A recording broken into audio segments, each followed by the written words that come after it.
আজকের রেসিপি মটরের ঘুগনি। তার জন্য প্রথমেই কড়াইতে সর্ষের তেল গরম করে তাতে ছোট করে কেটে রাখা আলু ভেজে তুলে নেব।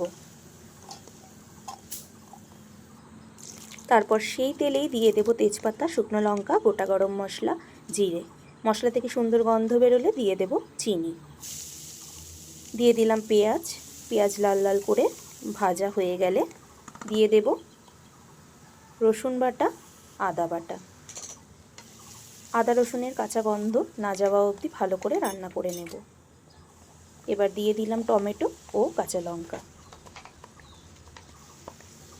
দিলাম লবণ। এবার যতক্ষণ না টমেটো গলে যাচ্ছে নাড়াচাড়া করে নেব। দিয়ে দিলাম হলুদ গুঁড়ো, লঙ্কা গুঁড়ো, জিরে ধনে গুঁড়ো, গোলমরিচ গুঁড়ো। এবার ভালো করে মশলাটা কষিয়ে নেব। দিয়ে দিলাম ভেজে রাখা আলুটা মশলার সাথে মিশিয়ে নেব। 5 মিনিটের জন্য ঢেকে দেব। 5 মিনিট পর ঢাকা খুলে সেদ্ধ করে রাখা মটরটা মিশিয়ে দেব। মটরটা প্রেসার কুকারে 5টা সিটি দিয়ে নিয়েছিলাম। মশলার সাথে মটরগুলো 3-4 মিনিটের জন্য ফুটিয়ে নেব।